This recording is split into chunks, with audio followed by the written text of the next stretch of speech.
The Passion Translation of Luke chapter 22. Verse 1. Satan entered into Judas.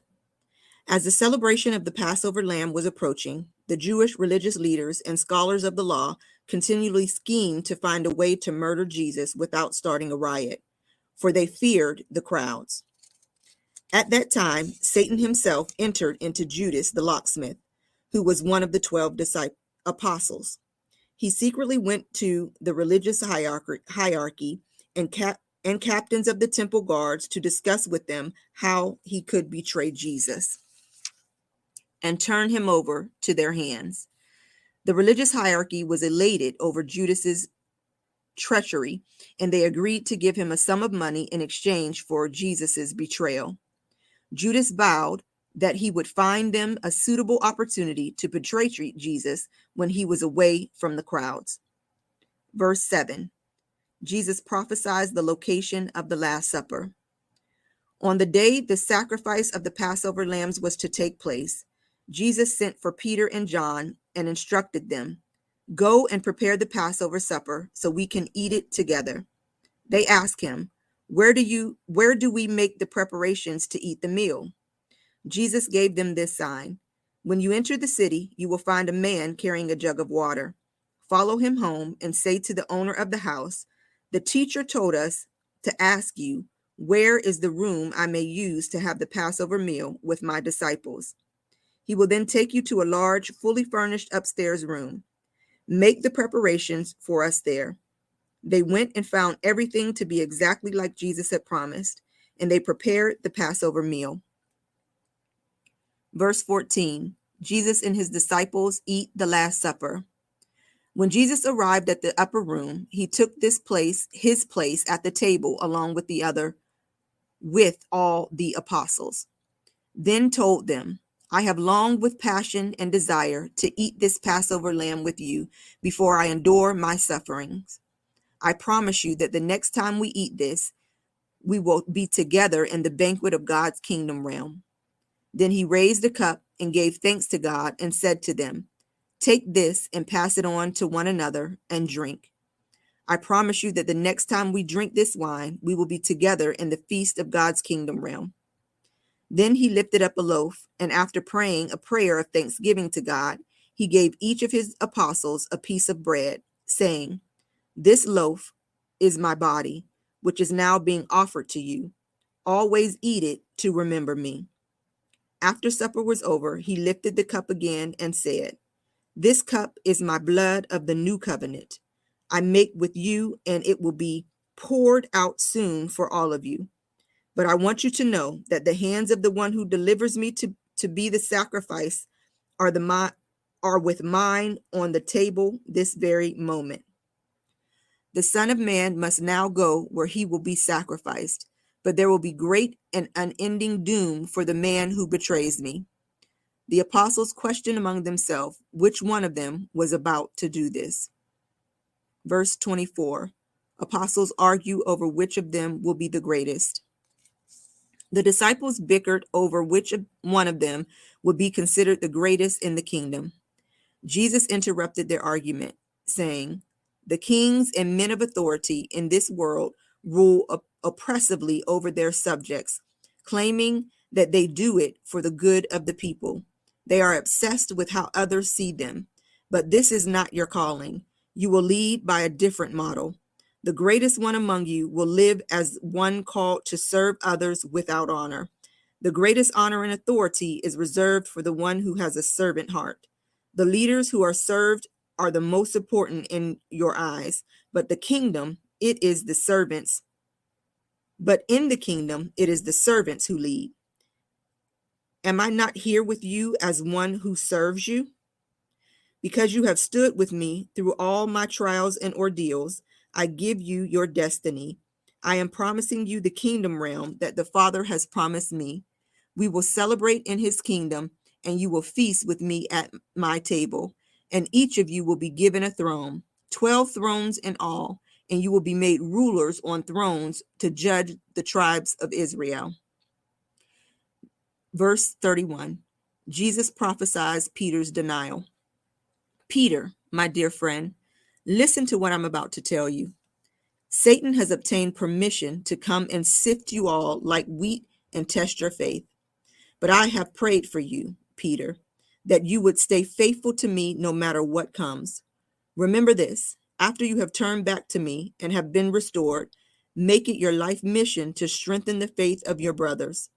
But Lord, Peter replied, I am ready to stand with you to the very end, even if it means prison or death. Jesus looked at him and prophesied, before the rooster crows in the morning, you will deny 3 times that you even know me. Then he said to all of them, when I sent you out empty-handed, did you lack anything? Not a thing, they answered. God provided all we needed. Jesus said, but now I say to you, take what you need. If you have money, take it, and a knapsack and a sword. Danger is imminent.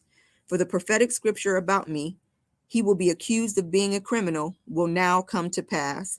All that was prophesied of me will be fulfilled. The disciples told him, Lord, we already have 2 swords. You still don't understand, Jesus responded. Verse 39, the Garden of Gethsemane. Jesus left the upper room with his disciples and, as was his habit, went to the Mount of Olives, his place of secret prayer.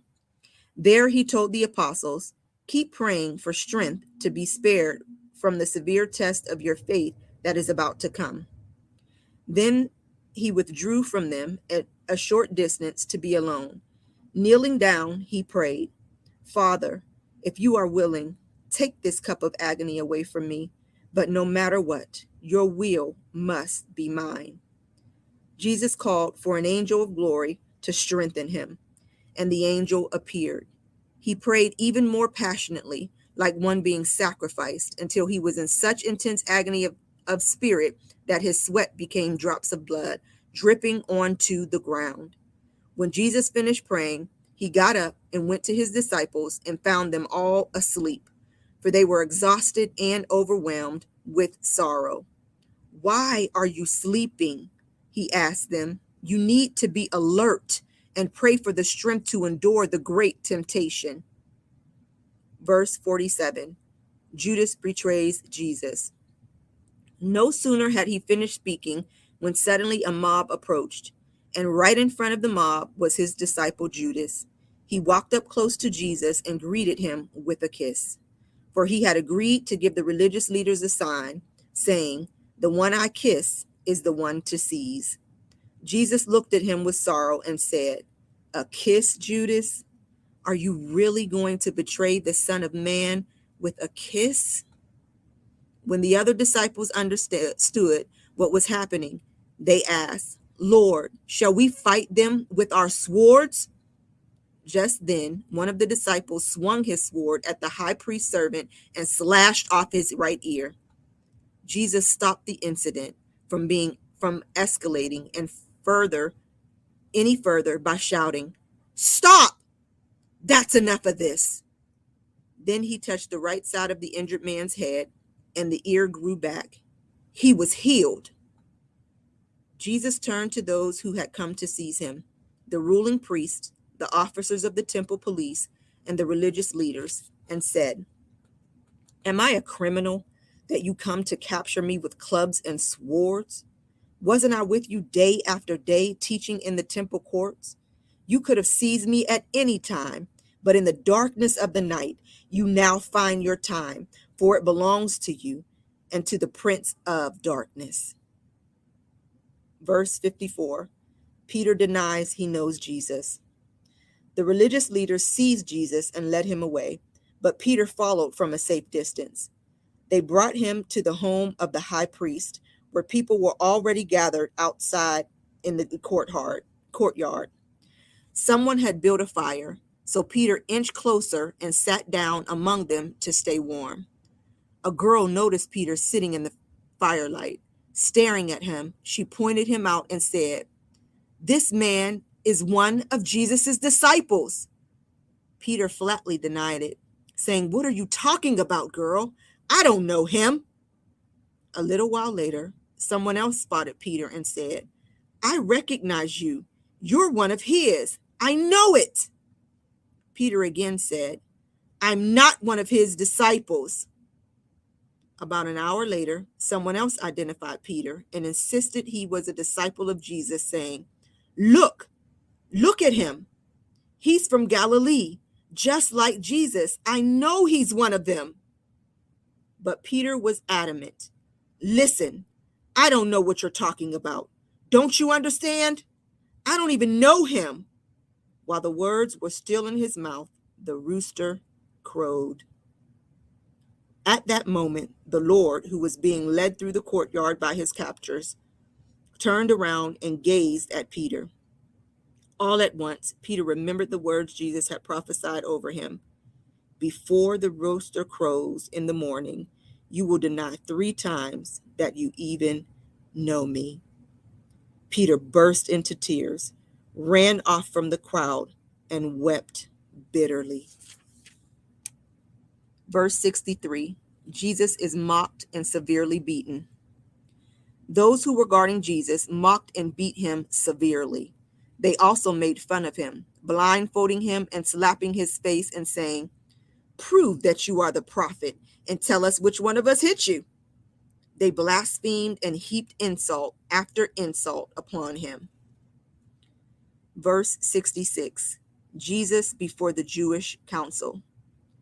At daybreak, the high priest, the experts of the law, and the top religious leaders convened and had Jesus brought before their council. They asked him point blank, Tell us, are you the Christ, the Messiah, or not?